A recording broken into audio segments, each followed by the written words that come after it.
This part will be told through Gacy's own words himself and interviews he did.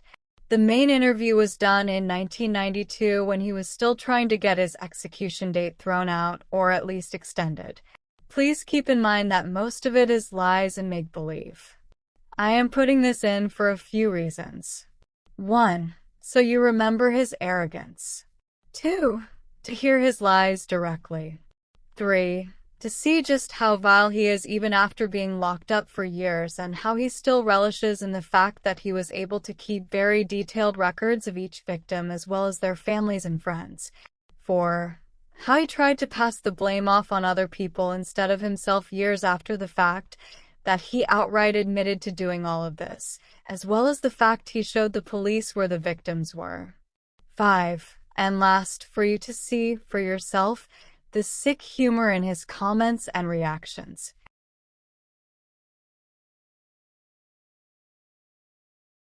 Kentucky colonel, and a husband and a father of 5 children, and an actor dressed as a clown. John Gacy loves clowns. To me, clowning was a way of relaxation for me. You regressed into childhood, you were able to relax, and you could be goofy if you wanted to, and still you had the facade of your face being covered. The clown suit hid his face and his evil crimes as well. Even today, on death row, he's painting portraits of himself as a clown. The 33 Flavors clown, and the convicted killer of 33 can't help but chuckle at the irony. I used to do clowning, and I don't know if you want to mention the name, for an ice cream company in Chicago, who had 33 flavors. I used to, I'm serious, Bressler Ice Cream Company. I was their contractor and I was also their clown. And Pogo the Clown was the clowning that I did for charity hospital work for the Democratic Party and that. And Pogo the Clown is originally. Pogo comes from being Polish and on the go all the time, so it's Pogo. On the go for Democrats as Norwood Park committeeman. A visit with Rosalind Carter, the First Lady during the Carter administration. Gacy right here is hiding the fact that there are bodies buried under his house. He's the great deceiver. I always felt that service community and community service to others, you know, in my religious background, I felt if you serve other people, it'll come back to serve you. You know, I've always believed that way with generosity. So if he looks for good and he's generous, why'd he kill 33 people? Nobody knows, but the psychiatrists talk about how obsessive and meticulous he is, enough to kill repeatedly and to stack his victims in a careful and ordered manner, like cordwood under his house. Even now, he's obsessed and meticulous with his life. What's your life like? Day to day? I live it day to day. What do you mean? If you want to know what my life is like, I log it every day. For the last 12 years, all you got to do is ask. I can tell you everything. I can tell you it's the first meal they served me here because I do it daily. What do you do all day? Every phone call, everything that I do, every time an officer's around me is logged. Every movement that I make is in the book here. And he and his lawyers have a log on his victims, too. Everything they did before they were killed. You know, when I tell you I've got background information on it, we took each one of them by, we took each one of the victims, and this is by their names or by their indictment numbers. And what we did with each one of them, we did profile sheets on them. We wanted to know what this kid was into, what his background was. Chicago psychiatrist Daniel Johanna of Northwestern University spent a few hours this week screening the interview. He's very attentive to all details, and so he's sort of, that's the way that he operates. And that's how people like him are able to cover up do these crimes and cover them up, because they are well planned and organized. One thing John Wayne Gacy could not plan was the way he got that way. My dad was domineering in the fact he had a different set of values, but also very stern individual. My dad drank a lot. When he drank a lot, yeah, he was abusive to my mother and to me, but I never swung at my dad because I loved him for what he stood for. Maybe that's where it began to go wrong for John Gacy. He doesn't know, nor does he seem to care. He loses himself in his paintings. Why the skeleton? This was done by request. Somebody requested a skull clown, and mostly the punk rockers and the undergrounders like that stuff there. This is Christ as I see him in myself. And it's monolithic because Christ, to me, is monolithic. He's He's all things to all people. This here is the Hi-Ho series, and that is self-explanatory. It's the Seven Dwarfs, and they've always stuck to me as a great child painting. And so I've done a series of Hi-Ho series paintings. And this is the 1990 one. This is called Hi-Ho Around the Campfire. It's an original work. Walt Disney is a mentor for me because I've always enjoyed his creativity. And the Seven Dwarfs, if you actually look at all the faces, they represent the 7 different moods that most people can get into. Moods are important to John Gacy. He has so many of them himself, angry ones mostly toward his father and his victims, and especially, it seems, toward the victims' families, who are constantly reminding him of his crimes. That one mother that gets on television all the time who thinks I should be given 33 injections, I think she ought to take 33 Valiums and go lay down. She goes on Geraldo Show and all these other shows talking about, I think it's Maori, I think is the name. Her Marine son. Her Marine son, if her Marine son was so great, what the hell did he run away from home 12 times? As callous and as cunning as he is, John Wayne Gacy talks about his victim. John Mauri did not run away from home all those times. John did struggle at times, but what teenager doesn't? For Gacy to say that his mom should take 33 Valium and lay down is absolutely disgusting.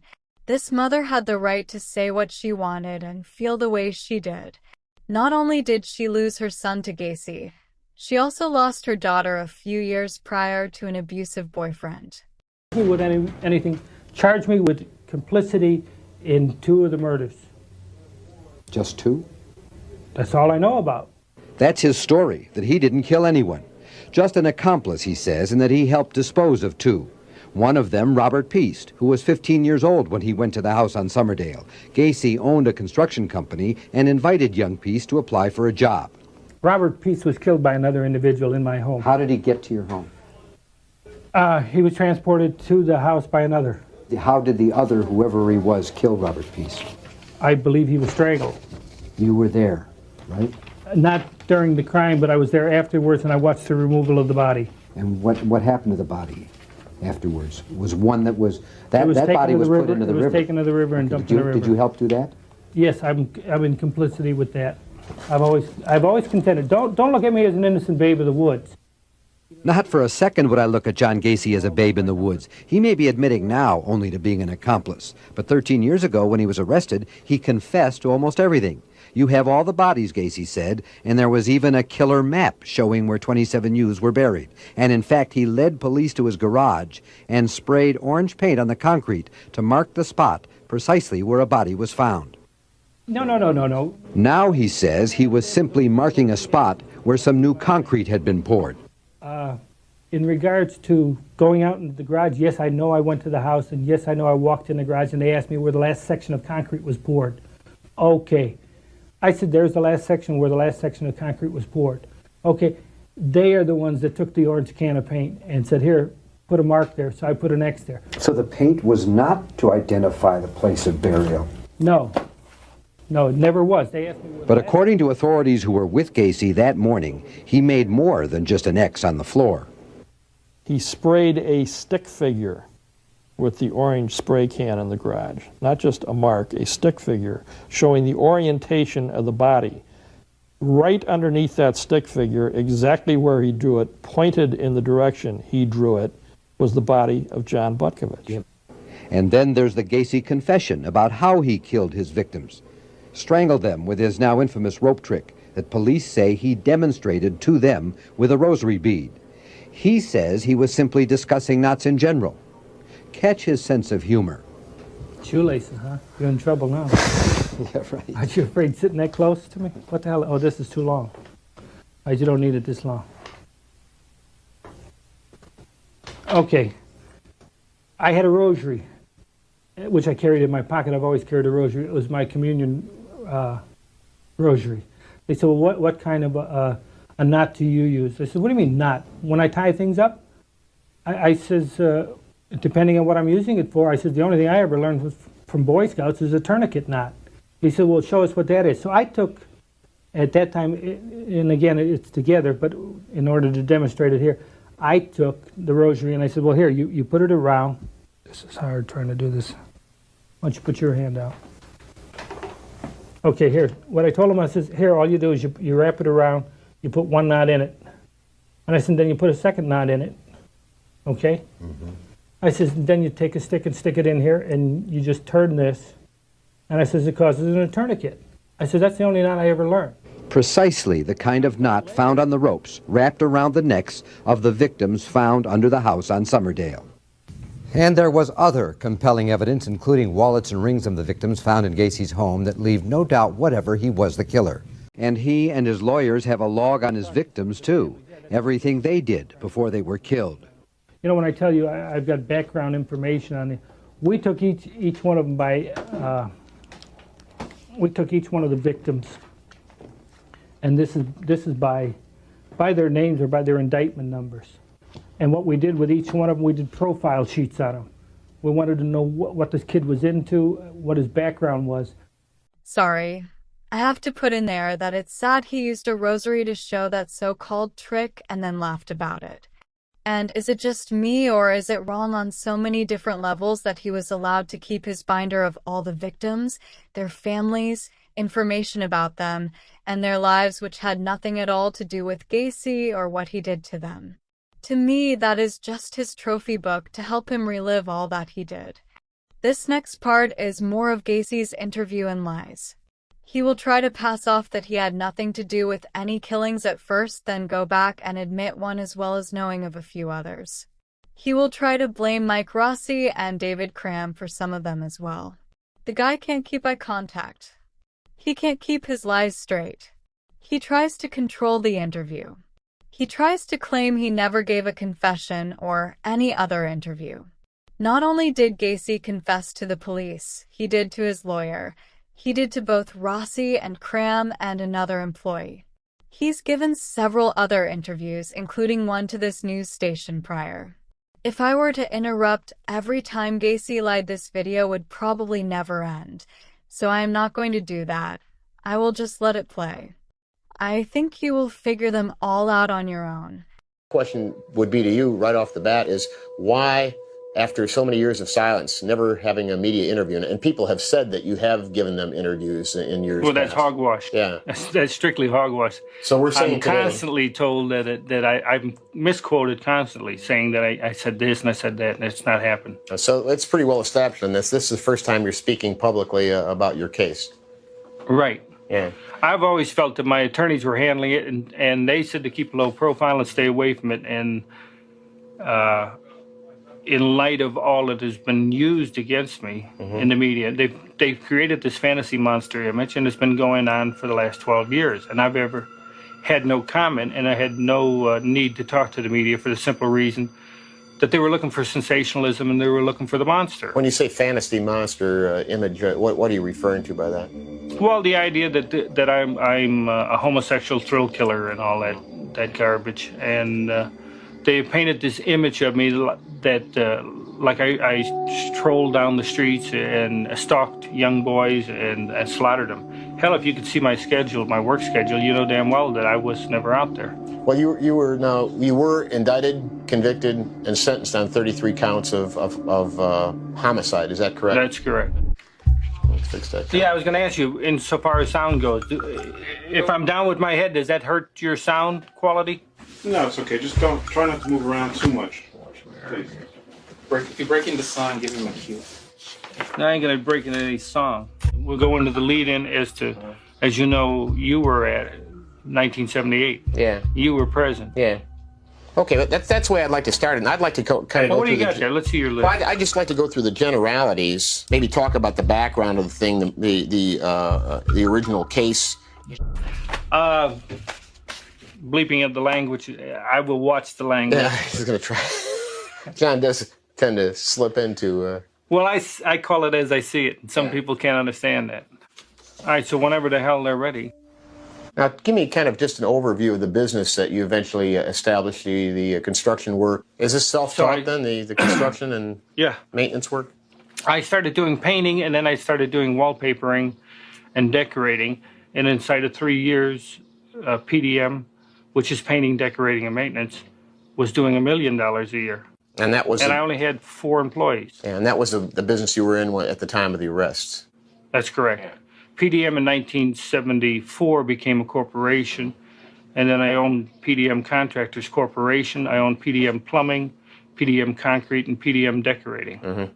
And then I branched off with another partner into Rafco Construction. Mm-hmm. And from there, we were doing strictly drugstores. Mm-hmm. John? Now, they did not search the house at that time or look through the house? No. Mm-hmm. According afterwards, they're claiming that they came to the front door of the house and knocked on the door and that I hid from them. Why didn't you let them in at that time when they were knocking at the front door? There was no way I could have heard them. I was way in the back of the house, in the rec room, on the telephone. When they finally walked around the side of the house, I could look out the picture window, see them there, because I was on the phone, and they could see me clearly too, sitting on the couch on the telephone, because I was talking to my sister in regards to a death in our family. So I told her that I would call her back, got up, went to the door, and he introduced himself as cousin Zach and Piquel, and they wanted to come in and talk to me about Robert Peast. And I had told him that I had not had any conversation with him, but I said, if you want to talk to me, then come back there. And they wanted me to come down to the police station. Okay, well, I didn't have time because I was doing work for the county and stuff like that. Went into the police station finally on the next day. This was after Kozenzak and Piquel were at the house. They had asked me to come in and give me an account of my whereabouts. The thing of it is that on that same day, they held me there for 9 hours, and while holding me there for 9 hours, they executed a search warrant. The first search warrant was executed on December 13th. That is the search warrant where they claimed they went through the house looking for Robert Peast. It was written up to be looking for Robert Peast, and Robert Peast wasn't there.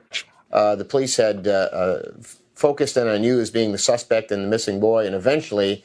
well, they were following me around. Following you? Yeah, constantly. And on December 13th, I had made a statement to the police department, and from that date forward, they had me under surveillance. The only trouble is that the Mickey Mouse way they were doing it, they had 2 cars following me day and night, and they had trouble keeping up with me, so I used to go out to the car in the morning and tell them where I was going, so in case they got lost.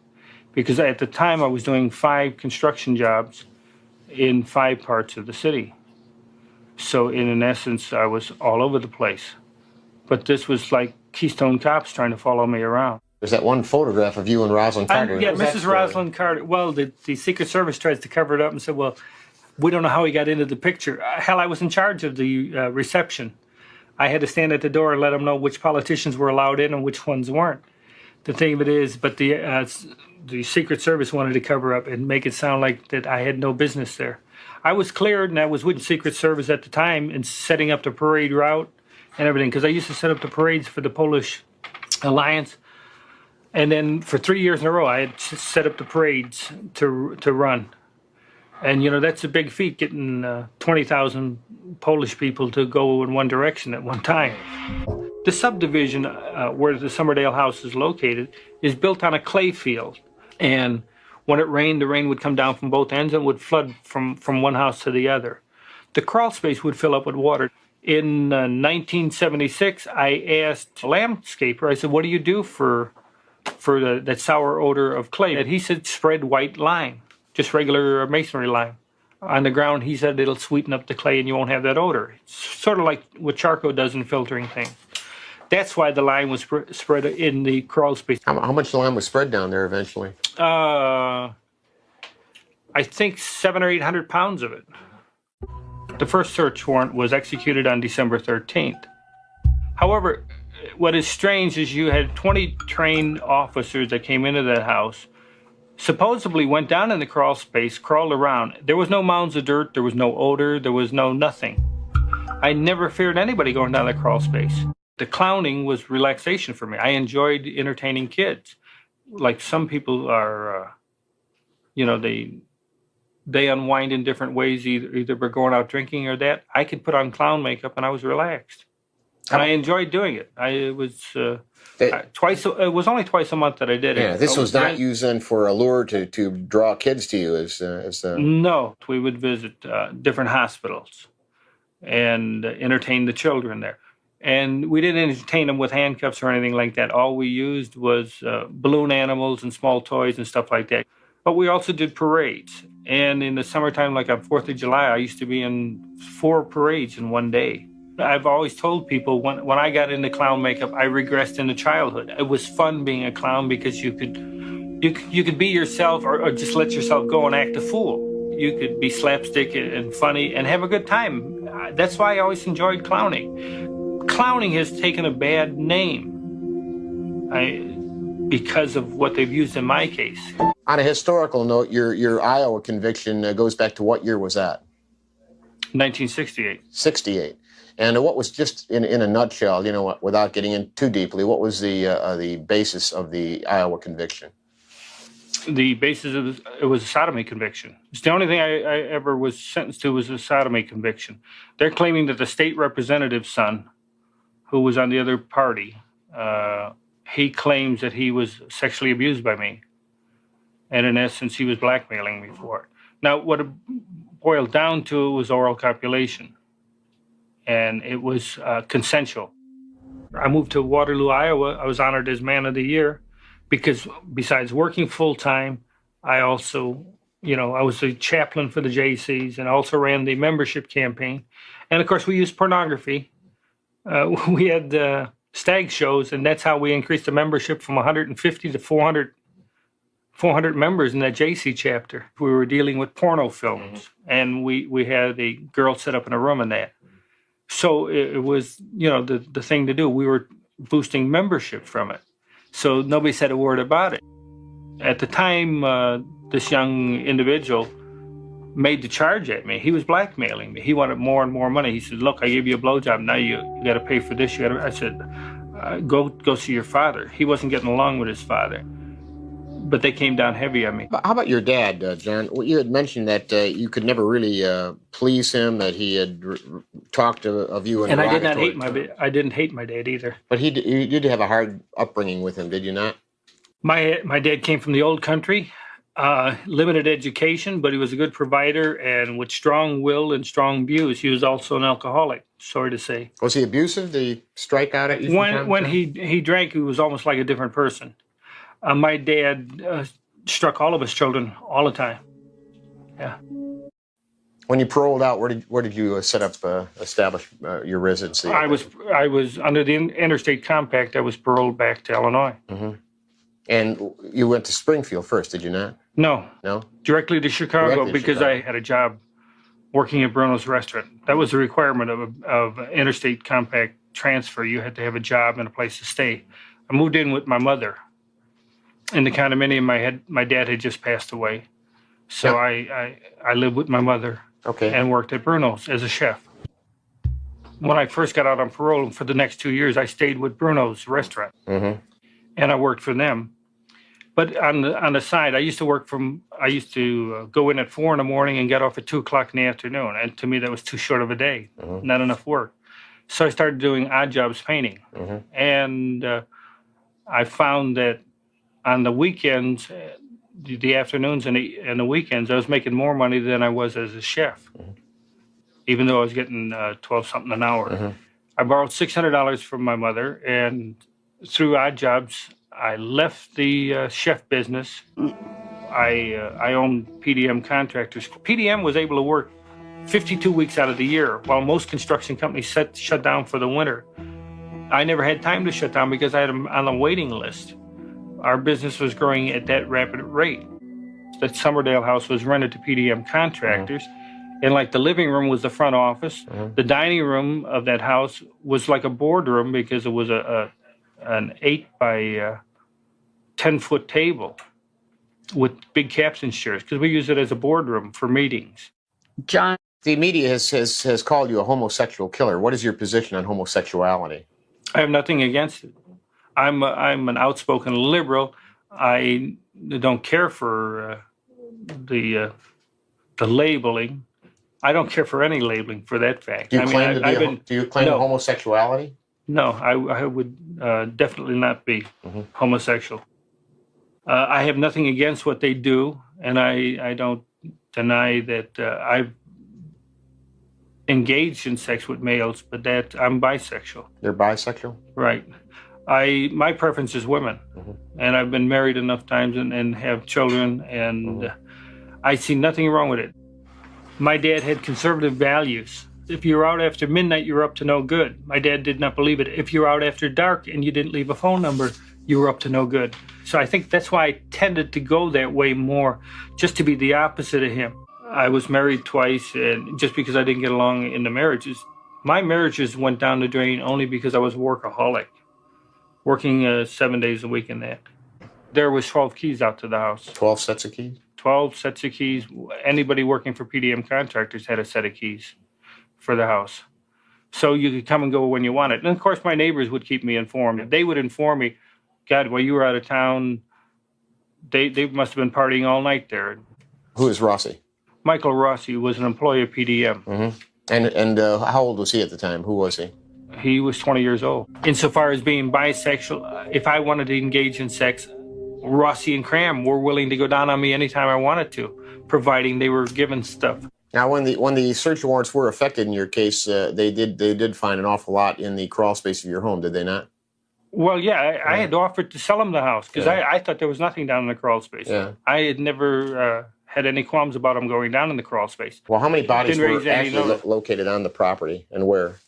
To my understanding, there was a total of 29 bodies, or 28 bodies were found on the property. 27 of them under the house. And the rest? One was under the driveway, one was under the garage. So that makes a total of 29. Okay. Now, from the standpoint of the arrest, when you were arrested in this matter, It snowballed. It snowballed. Okay. What was the date of that arrest? Do you recall? December 22nd, 1978 is when I was arrested. The rope trick is not, the way I've described the rope trick is it's nothing more than a tourniquet. And I had explained it to them. I even demonstrated it to them. It would cut off the air. So if you're going to kill somebody, you just put it on their neck and twist it 3 times or 4 times or whatever till the person stopped moving. And you took him where? Out on the I-55 bridge. And that's where, how was he then taken from the car and placed into the river? Just opened up the trunk and dumped him in. Okay. There was no big special deal on it. I couldn't get down in the crawl space that easy, and then I had to bum back to begin with. You got to crawl on your belly to move around in the crawl space. There is no way that I could have done any of the digging down there. I had enough trouble just getting down there. Gregory Godsick, let's see, number 4. Gregory Godsick had come to work for me in according to this, 1976. He came to us through Taft High School, through a program. He had worked for Republic Lumber Company, and then he came to work for us. Now, I'm not the monster image that's been portrayed of me.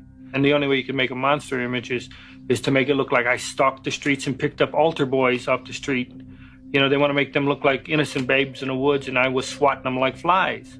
My encounters were always by happen chance. If you pull up at a stoplight and there's somebody standing there waiting for a bus, if you give them a ride, and if you ask them whether, do you get in anything or you want drugs or something like that, that's how it happened. Always happen chance encounter.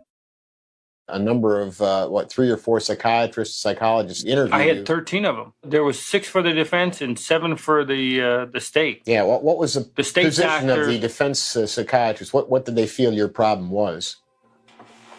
What did they come up with from the standpoint of... what the hell is it? God, I can't remember offhand. Borderline personality, antisocial behavior. I don't see how anybody can be antisocial when you were involved with the public as much as I was. How about the multiple personality issue?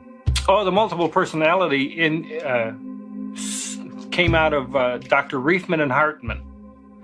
These 2 clowns from the Cook County there. They came to see me the first time. I said, "You want to talk to John Wayne Gacy, the politician, the clown, the family man, or the businessman?" The next day, I see it in the newspaper. Gacy has 4 personalities. I think one of the headlines said I was a homosexual mass murderer, confessed mass murder. There is no confession. And we offered I offered as much as $10,000 if you can produce a confession where I confess to a crime. The time that I was interrogated by the police officers, there was no stenographer, there was no tape recording, there was no videotaping. Nothing was ever taken down, yet everywhere you'll see there's 5 confessions by John Wayne Gacy. Now, if I confessed to something, then why wasn't it videotaped? Why wasn't it recorded? Why wasn't a stenographer brought in, had it written up and have me sign it? There is no confessions in this case.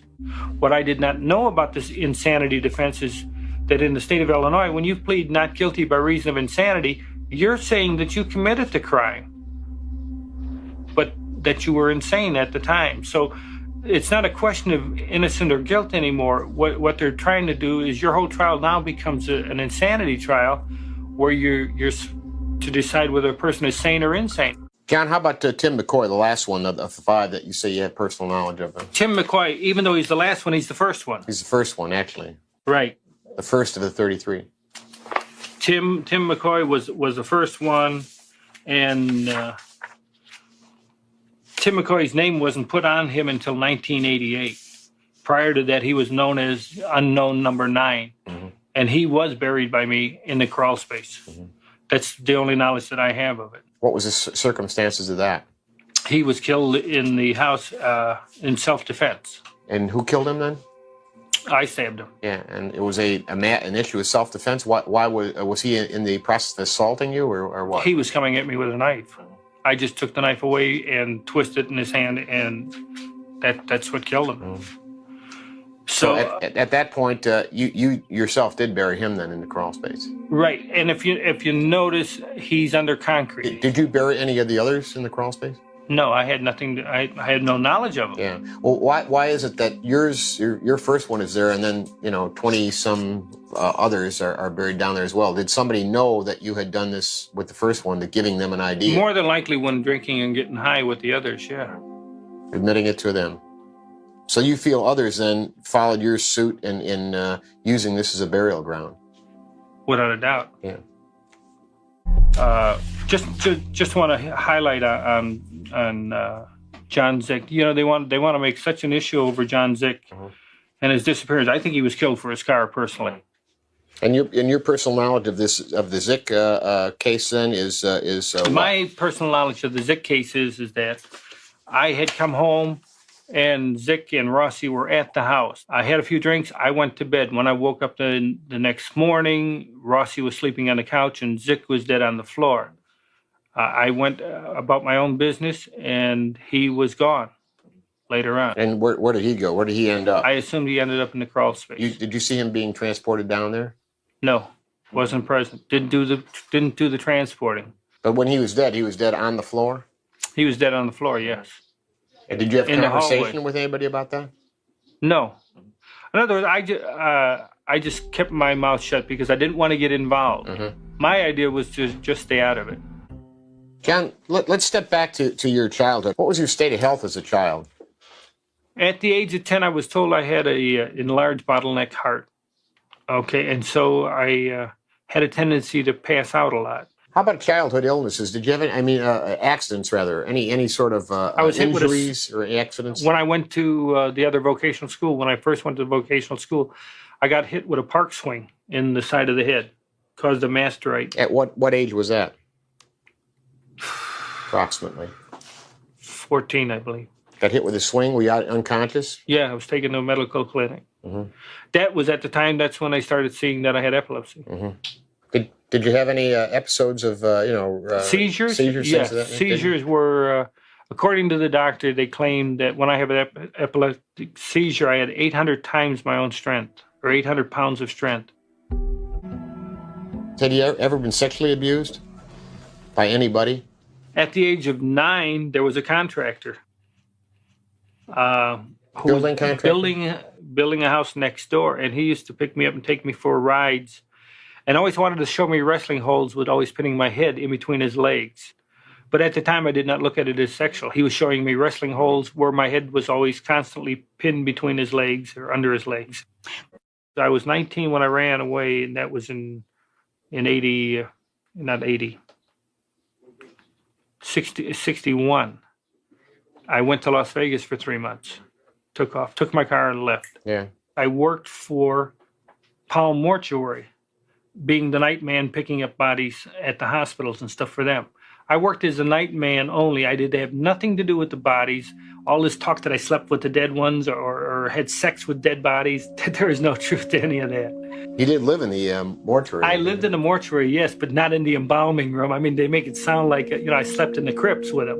And I never climbed into a coffin or anything like that. That is so damn ridiculous. It's the same thing. The contention is that I slept all night with Robert Peace. If you want to say I slept in the same house with a dead body, okay, fine, I'll buy that. But in the same room, no. And besides, the dead won't bother you. It's the living you got to worry about. I felt things were going to work out because I knew that I didn't do the killing, and I thought it would come out in the trial. But Amaranthi, with this insanity defense, and again, you can call it my ignorance of the law. It's like I explained in a letter to Chief Justice William Clark. The evidence based is on the theory that the more sensational a case is, the more crazier it sounds, the insanity defense would work. And I still think it was stupid. I think that they did a disservice to me, and they did a disservice to the victims. And what people don't understand is I feel I was wrongfully convicted for 33 murders, and it was only because of sensationalism and ego. The Des Plaines police did a sloppy investigation. This is, it may not be the correct way of wording it, but the thing of it is that they had other suspects, and they had tunnel vision in to say, it's Gacy's house, it's easier to put everything on Gacy. Yeah, your paintings have improved over the years. I think we've seen some... I think I've learned from each one of them. Hey. I guess it's the same reason why I relate to Michelangelo, because he was a workaholic, and Leonardo da Vinci. People always ask me who my favorite artists are and why. And I did not know that Michelangelo was homosexual. It doesn't make no difference to me. He was a workaholic. He was a sculptor. He was a painter and did a lot of other things. Da Vinci was an inventor in that. And of course, in my life, I've done painting, decorating, wallpapering. I've done mural work, you name it. As you know, I'm a bug about record keeping. Mm-hmm.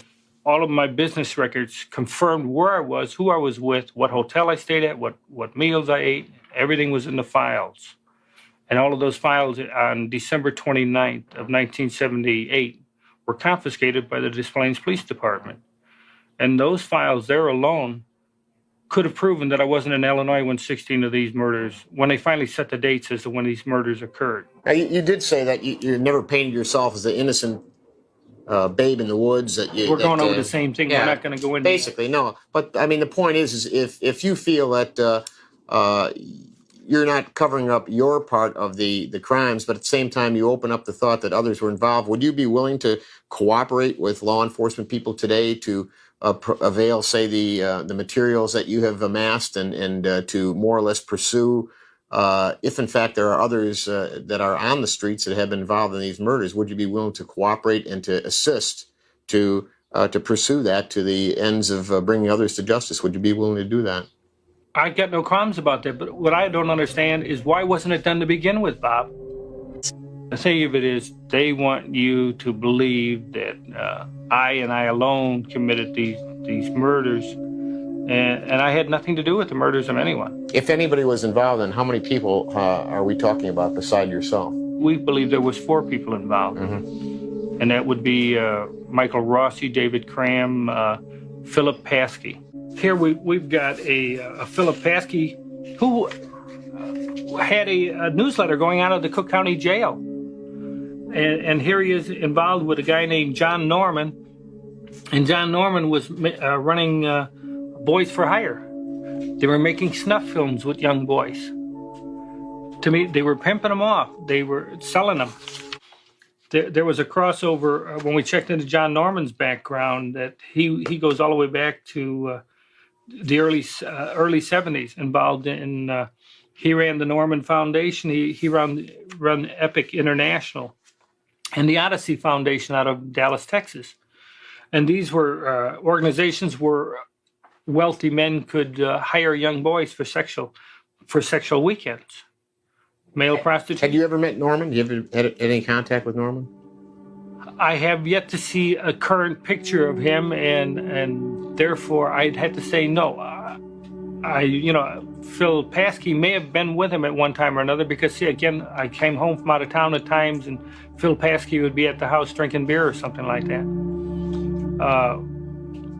David Cram is the one that brought Phil Paskey in, because Cram, when he didn't want to do nothing, he got a hold of this guy and said, well, this guy can get you somebody for sex. I have a lot of things that I've forgotten that I can't remember. For instance, I can go back to my childhood and stuff and I still remember that, but yet I can go into the 70s and there are a lot of things I can't remember. The same thing with the victims. I've looked at all of, I don't know if you notice here, we got pictures of every one of the victims here. And believe it or not, for the last 12 years, I've studied these photos of the victims.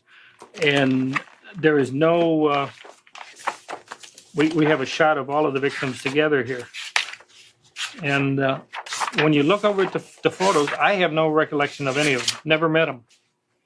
And we've gone over this more than once. They're just names and faces. And when you look at them, the thing of it is, we took it a step further. We went into their backgrounds. I wanted to know where they were at, what schools they attended, who they hung out with, and what kind of activities they were into. And that's what we dug up on each one of the victims. But still, there is no association. None of them never worked for me. None of them, they never went to any places that I ever hung around, because I didn't hang around that many places unless you were involved in politics or if you were involved in clowning, then I might have ran into you. But there's no way I could have run into any of them. They've got all that jewelry that doesn't belong to the victims. They've got the 2 clown suits that don't belong to the victim. Just like I consider myself the 34th victim, I consider the families victims as well, because they did not get justice from the shoddy investigation all the way down through. As I told you, when the FBI first came in to check on me, you said that you were kept out of the case back in '78, and that was only because of egos.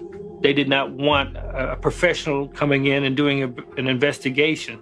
So they did their sloppy investigation and let it slide that way. You see, everybody was so excited about the large, massive case, and everybody was looking with their egos as to how they could close this thing up. And you know the only one that they really hurt?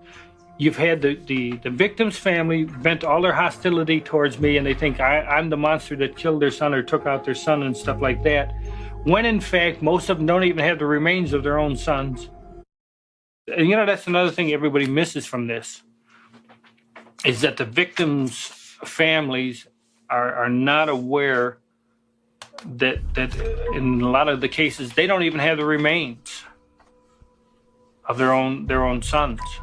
Because Dr. Stein never turned over the whole body, and they took the heads off of each one of the victims. So when you turn over the remains to a loved one's family, they don't have the whole body. What do you actually feel that my case has been thoroughly investigated? I think, John, in a case like this, and I find this in many major cases, that things are at the time of the case are done rather hastily because of the fact that there's pressure on. Yeah, everybody. but that's a political answer. I know. Yeah. I don't want a political answer from you. I want a basic answer. Do you actually think that the investigation in my case has been done right? I believe in your case that there should have been more focus on others, as there should have been others checked out a little more thoroughly. That's the belief I've developed over these years. Yeah, I just think that we're kind of wrapping it up here. I think we accomplished something today. Certainly we put something down on tape that has not been said. My feeling as a career law enforcement officer is that if John Wayne Gacy is guilty, then he should be punished. If John Wayne Gacy has others involved, then they should be brought in, they should be punished. Basically, I believe in total investigation and total justice, and that's really what